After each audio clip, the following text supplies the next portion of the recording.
There are basically three things that happen from behind this little handy-dandy little platform. Teaching, which I like to do. Encouraging, which I like to do, which is sometimes challenging, as also encouraging. And sometimes just having a chat, a talk about kind of some things that run through my head. And I love my life. I love the opportunity that I have to do this every week, to share these ideas, encouragement, development, hopefully some thought-provoking stuff at times. It is a highlight of my week. It's hard work. Well, not really. I mean, I only work one day a week. I wrote all this morning. When I'm done today at 2, that's it. I'll see you next week. I'm off. You're a fast reader. It's hard work sometimes, but worth it. But sometimes I don't want to do it. And what I mean by that is sometimes I have things that I want to say that I just don't think I should say or can say. And sometimes I have an idea and I think it through, something challenging, and then I think, oh, that won't be good. And then I sit back and I wait for Hashem to say, hey, that won't be good. Don't do that. Don't talk about that. Because I know it might be challenging or controversial, and really, I mean, what's the point of even going there, right? My mom always said when I was growing up, if you can't say something nice, don't say anything at all. Actually, my mom never said that. My mom always said whatever she wanted to say and told me to do the same thing. So that's not true. But the basis, this was one of those weeks, and it was built off of, the reason is, I had some conversations last week, but I never really intended to talk about them. Then I taught a leaders roundtable for the leaders at First Fruits of Zion, and I thought, as in my content that I developed, I thought, gosh, this has something to do with the conversation I had last week. Should I connect that? And still I said, nah.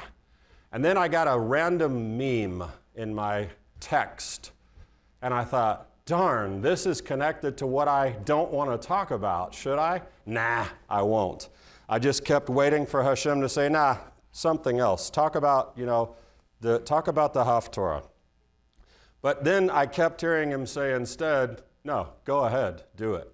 Talk about it. In love, that's what you're going to say. So that's what I'm going to do. And listen, if you were one of the ones I had a conversation with last week, don't worry, I'm not going to mention your name. I'm not going to throw you under the bus. Actually, it's really a good thing because it was inspiring and made me think, and hopefully will bring some clarity to some things. If you were on the roundtable that I did last week, I don't know if anyone in here was, but you'll know some of what I'm going to talk about. But a little duplication never hurts. So with all of that buildup, what is the message that I want to talk to you about? Well, even finding a title for it was difficult. Even titling it, Is the Church Our Friend? Should we hate the church? Is Messianic Judaism an enemy of the church?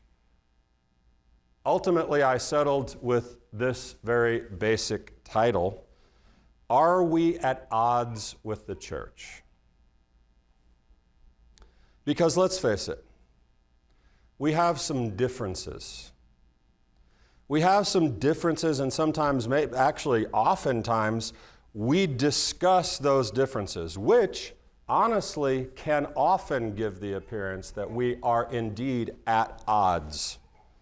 And we have a lot of new people, both in-house in the room, listening online, listening around the world, new to Messianic things, who might actually feel that sort of an at-odds opinion of the church. So I want to unpack and clarify some things today that are important. Now, let's be very straightforward here. There are people in Messianic Judaism who are absolutely and totally at odds with the church. They are rude, they are abrasive, they are insulting. Usually they're not, I quote Messianic Judaism because they're not really Messianic Judaism. Their Hebrew roots are some type of cultish thing where they feel this this sick pleasure of going to Christians and telling them, you worship on Sunday, that's the sun god's day. You celebrate Easter, that's Ishtar. And they get some sweet pleasure out of making Christians feel bad and insulting and attacking. First off, one side note. If you have anything to do with Shalom Macon, please never have a conversation with a Christian where you mention the sun god of Rome or Ishtar.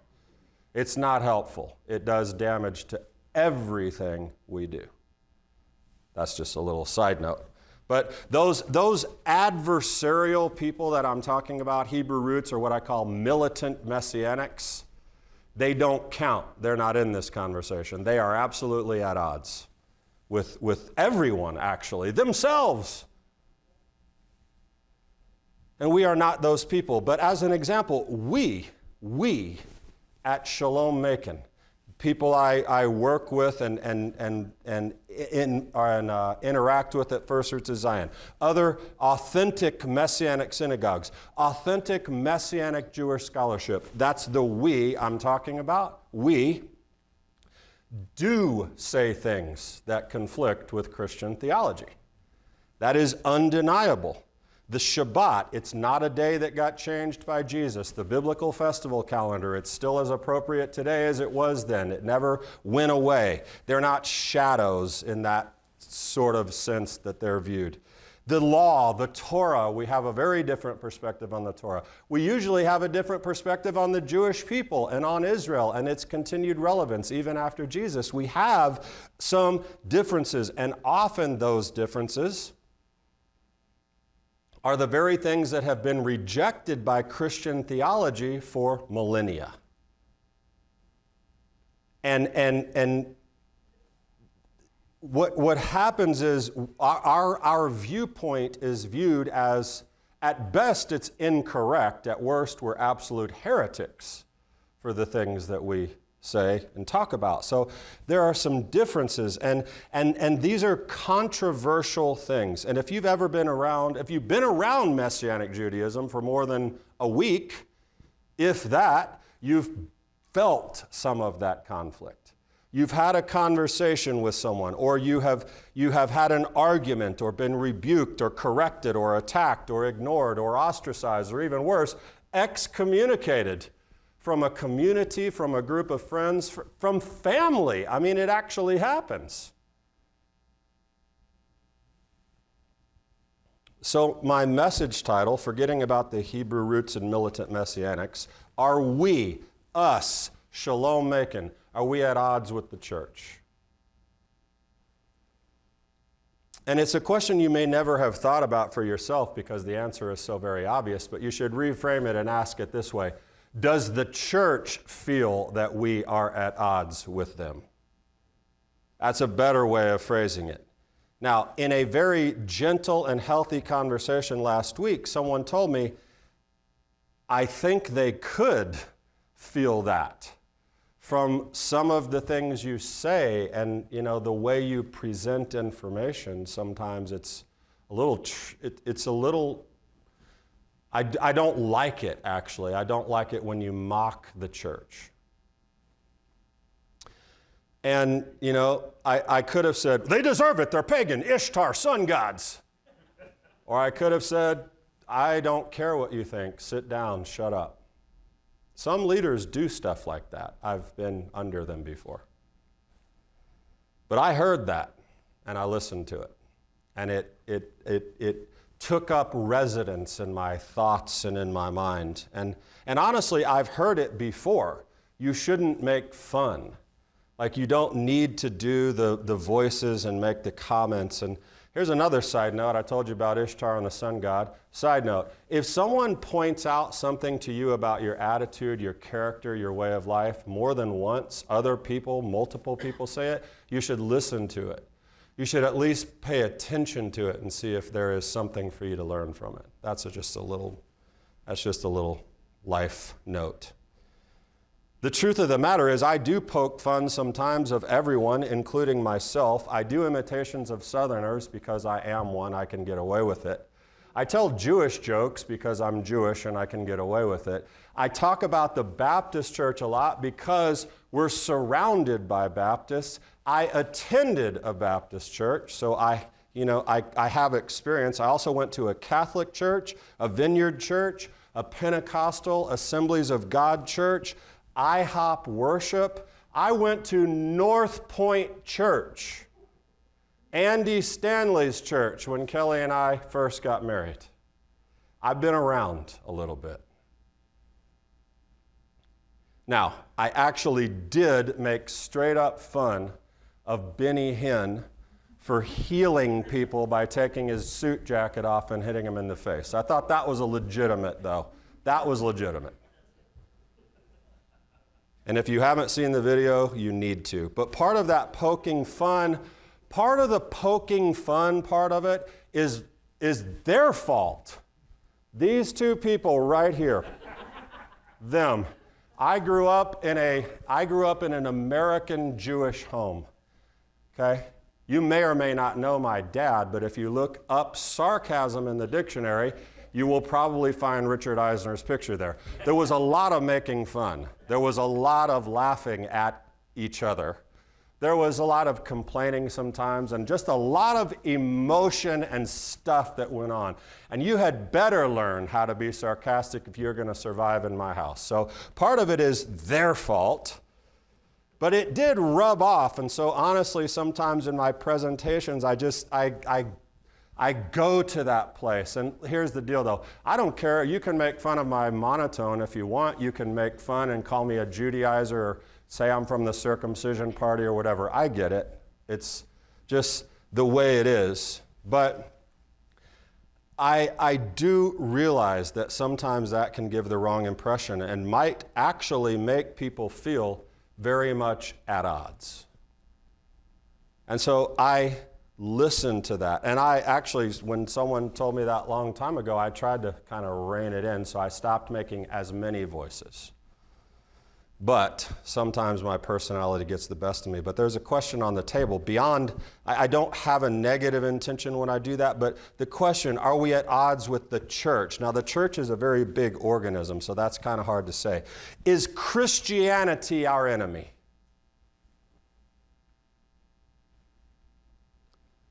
Do we distance ourselves from Christian brothers and sisters? Is that a Messianic Jewish requirement? Better yet, is it an inevitability because of who we are and what we are? Well, I'm just going to bust it wide open right here and totally let you down and give you the conclusion. The answer, no, we're not at odds with the church. Does that come as a big surprise? Of course it doesn't. I hope you already know that. We're not at odds with the church, but sometimes in our work, it is nearly unavoidable that the message may be received as if we are. Now, back to my conversation about mocking and giving the appearance of disrespect. There was a much deeper consideration for me that came out of that conversation than just me toning back my redneck voice usage.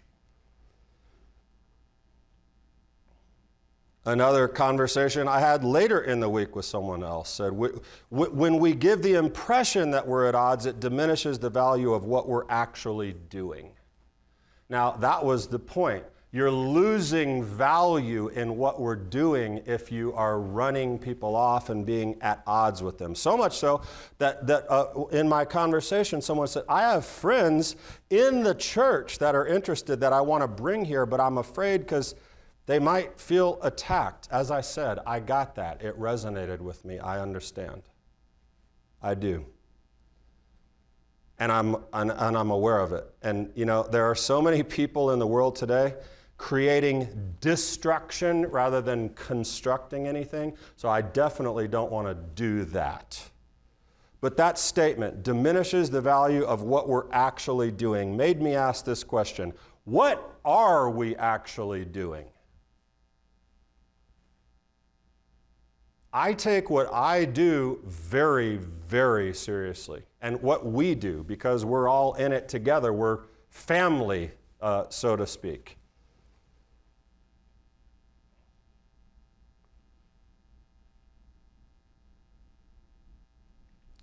And because we're not at odds with the church and should never give the impression that we are, but inevitably, when we are doing what we do, it may be felt because we are not at odds with the church, but we are not the church. And this is a difficulty. We live and function in this unique space between two worlds of traditional Judaism, that means no Yeshua, and Christianity.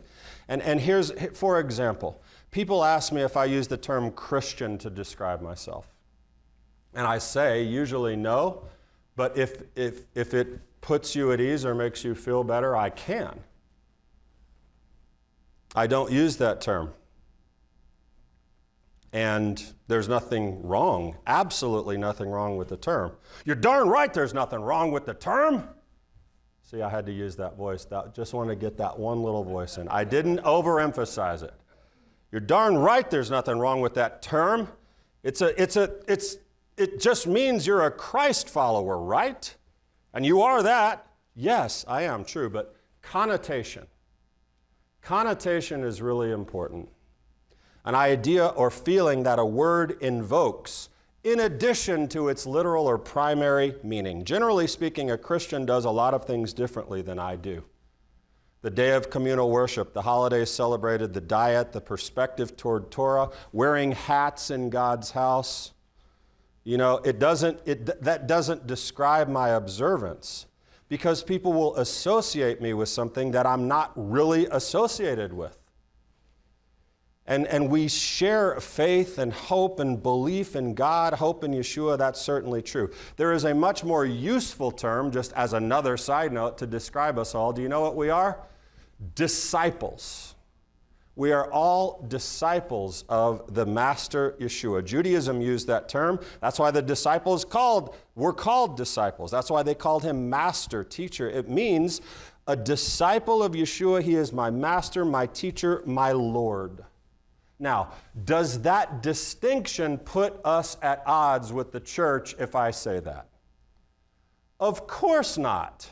It shouldn't, but it does.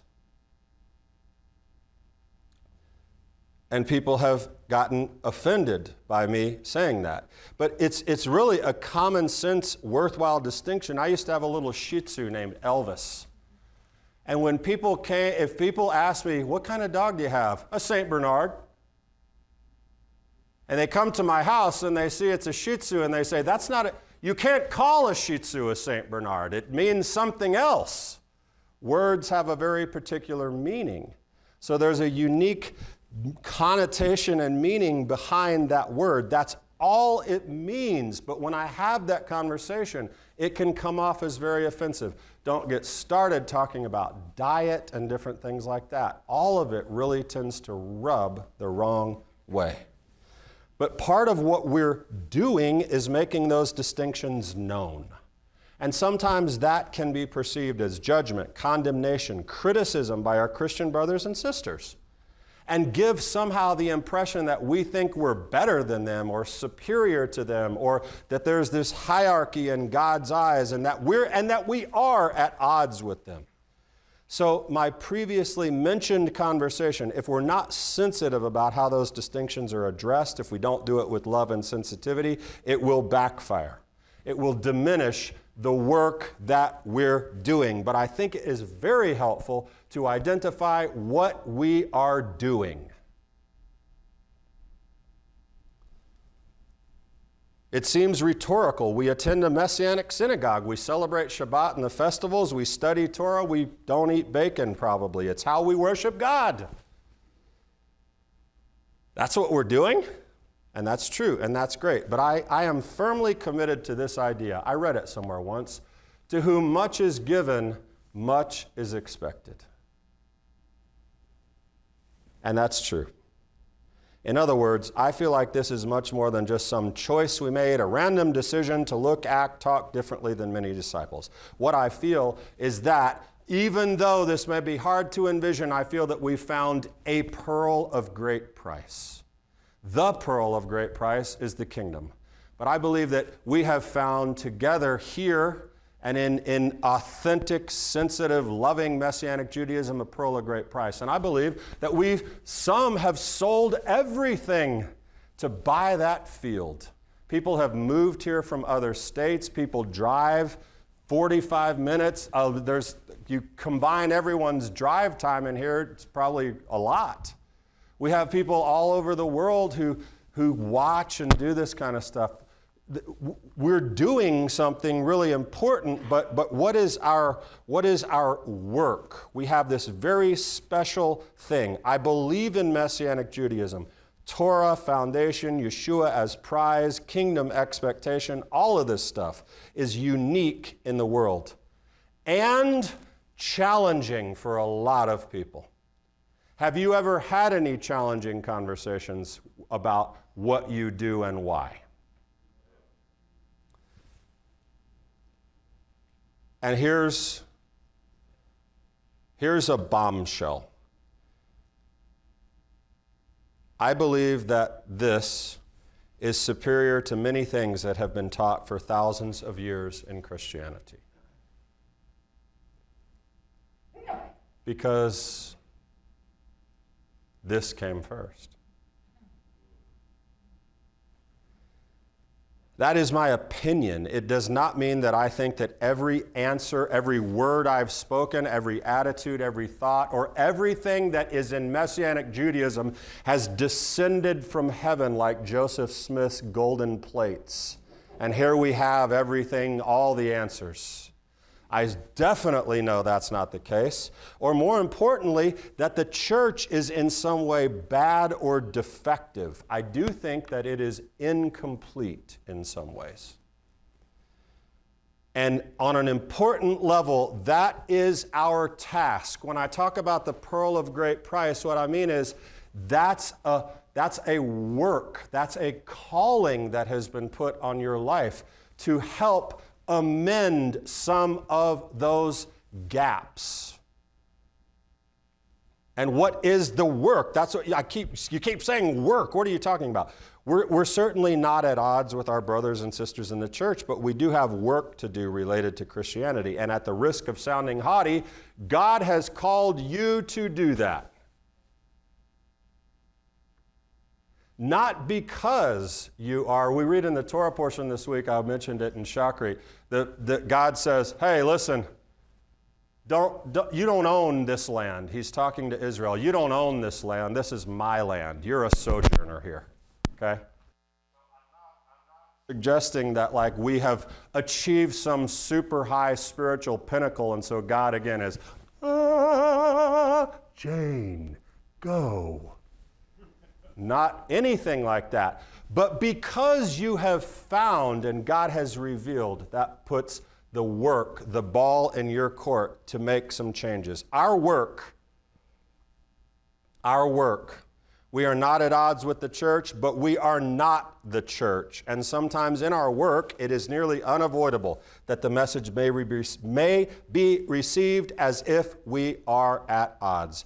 Our work is change. It starts right here, and then it can go out. Our work is also about restoration. It starts right here, and then it can go out. And on a huge level, that is exactly the same work that Yeshua was about. I'm not talking about saving the world. That you can't do. But the work of change and restoration on an achievable level for us, Yeshua was in that business. He was in the change and restoration business. Do you know why he was in that business? Because he was a good son. And that's his Father's business, change and restoration. Something changed in the Garden of Eden, and God has been reorienting the world toward it ever since. There will be a restored kingdom. The Father's changing that back. That's his business. We are participants in that. We are about the Father's business, change and restoration. Because honestly, a lot changed after the couple of centuries that Yeshua was here, too. A couple centuries after, it got way different, didn't it? And the idea of our business and our Father's business, it seems maybe out of place, but don't forget that Yeshua said that. The King James translates it when he was lost from his parents. And they said, we're looking frantically for him, and he says what?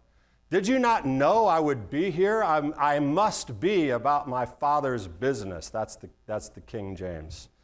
It doesn't really say exactly that. He was in my Father's house, in my Father's affairs. It doesn't really, it's not that specific. But he was about the business of the kingdom of God, and it began with inspiring change among people. Now, guess what?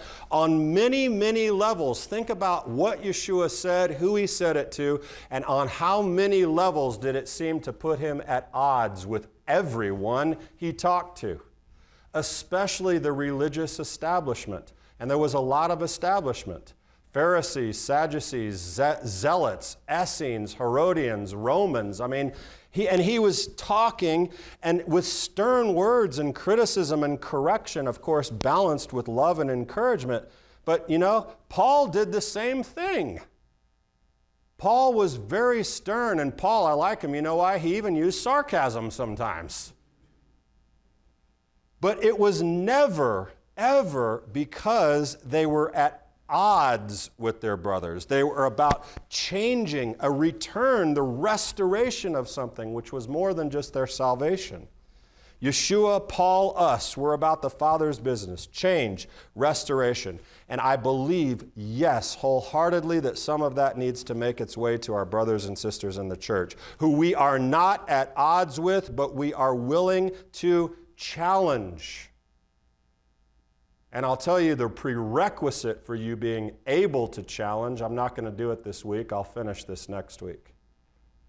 But you don't just get to march in there and start challenging everybody. There's a whole long thing you need to do before that. But that is the commission. That's the Great Commission. Make disciples, not converts. Make disciples of all men. And I believe that is part of our work, together, Jews and Gentiles in the Messianic synagogue. And it's a challenge, but you know especially why it's challenging? That is because the world resists change.